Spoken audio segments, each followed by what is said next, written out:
I got some good news, you guys, because PD Pablo is going to be turning up because North Carolina tribe could launch adult use marijuana sales in 30 to 75 days, you guys. A Native American tribe in North Carolina that began medical marijuana sales less than 2 months ago now is preparing to launch an adult use market. The Eastern Band of Cherokee Indians, the Tribal Council, voted on Thursday to amend tribal code to allow the sale of adult use marijuana, the Smoky Mountain News reported. Ordinance number 63, which changes tribal code to allow adult use sales in addition to medical cannabis sales, passed by an 8-2 vote, according to the Asheville Citizen-Times. Marijuana remains illegal in North Carolina, but Native American tribes such as the Eastern Band of Cherokee Indians, the EBCI, are permitted to establish marijuana programs on tribal lands outside the scope of and enforcement of state officials. The EBCI began MMJ sales on April 20th at a 10,000 square foot dispensary, Great Smoky Cannabis Co., on the Koala Boundary. The dispensary is overseen by Koala Enterprises, and adult use sales on EBCI land will not be immediate, however. The EBCI are looking at 30 to 45 days before tribal members can buy adult use products and a 60 to 75 day range for the general public. Koala Enterprises General Manager Forrest Parker said during a May 30th work session, according to the Citizen-Times, and Thursday's decision by the Tribal Council was set up last September when EBCI members approved adult use sales by a vote of roughly 2,400 to 1,000, you guys. Once adult use marijuana sales begin, the tribe's MMJ program will continue to serve customers with EBCI-issued cards, including non-tribal North Carolina residents 21 and older, according to the Smoky Mountain News, you guys. Well, Petey Pablo in the building. He's about to turn up, and all I can say is North Carolina, y'all about to be burning up, and I can't wait to hear what you guys have to say about this. This is Jason Beck for the High at 9 News Hour. What do y'all got to say? So it's not clear, are they able to purchase and take it out of the reservation and use it there? You know, I think that's going to be the next story that we cover, which is going to be the response by the North Carolina State Troopers in regards to this response. So I imagine we'll know that next week, Dr. T, when some more news releases come out.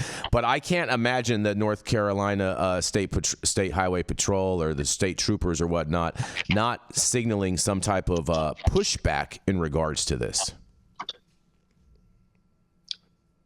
Yeah, it's conflicting laws. But at the same time, too, Dr. T, I mean, North Carolina is probably the best state out of all 50 for THC-A sales overall of flower. I don't know what that means. What it means is they have a very robust THC-A flower market going on in North Carolina, one of the most robust states when it comes to sales of THC-A flower. I don't know what THC-A flower is. THC-A flower is the stuff that everyone's selling weed around by with the Farm Bill. Dr. T. It's weed, but they're flying under the banner of the Farm Bill, saying that it's legal because they're not decarboxylating, which it clearly says you have to do. So it's highly risky. I examine COA all the time. Every single flower I've ever seen has THC-A in it. So when you say THC-A flower to me, I'm like, that's all flowers. It's just correct. I would make that same argument. On that COA, Dr. T, do they also show the total THC after decarboxylation? Yes. Dr. T. Go ahead, Dr. Mark. I'm sorry. I was just going to say the total THC after decarboxylation of THC-A flower will show that is nothing but cannabis and not hemp.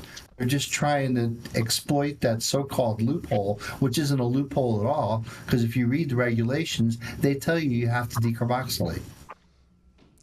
Simple as that. So basically, Dr. T, I would totally have you come testify for me in a case stating that it's all THC-A as a medical professional, just so you know. Well, Yeah, I mean, just you have to look at the lab analysis. You'll see. Yeah. Believe me, Oh, I love this. I love this. This is so good. It's Pride Month, y'all. It's THC-A. Oh, God. Oh, boy, Rico. You have any thoughts on this, Matthew, Elise, any of you guys? Just wish weed was legal in North Carolina, Jay. That's about it. It is. It's about to be legal on this tribal land. I mean everywhere. So many times when doing the news here, I just am astounded because I realize I have to be confronted with the fact that most of the United States is 10 to 15 years behind this little bubble on the West Coast that we live in. And that's just sad for me. That's why more weed, more mushrooms, and more people just relaxing, bro. Just relax.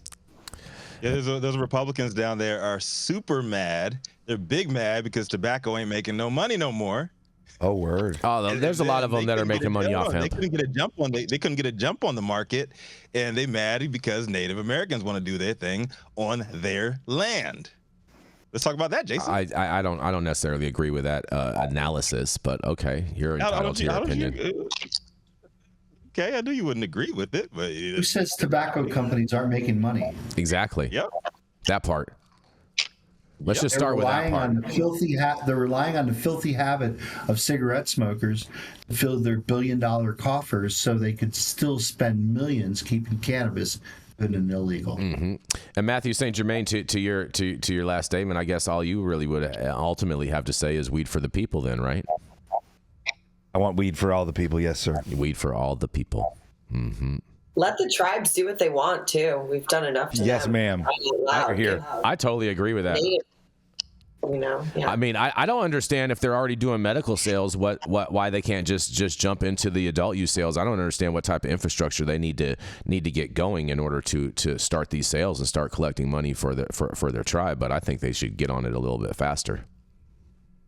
It's not that difficult. We covered a story on High at 9 News a couple months ago, Jason. You may remember where the story was the people who are driving off the reservation in North Carolina, right, are no longer in a jurisdiction where that's allowed. So you're taking some risk by driving onto the reservation, getting your weed, and driving off. That's true. It is viewed. Reservations are viewed as, in essence, as foreign countries in that sense. So when you do drive on and off a tribal land, that is basically like stepping into a new country, like if you walked into Canada or if you walked into Mexico or anything else like that.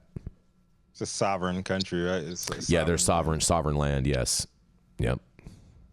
It kind of reminds me of how in Barcelona, that loophole where you can purchase and consume in a social club, but as soon as you exit the social club, you're not supposed to have any cannabis on you, and you can get searched without they don't need a reason to search you. They can just say you look like a pothead or you came out of a club, we're going to search you. And if you have cannabis, then you are, at risk for being ticketed or arrested. Yeah, there were some people at Cannabis that got arrested just like that, if I recall correctly, just this past year. Every year it happens.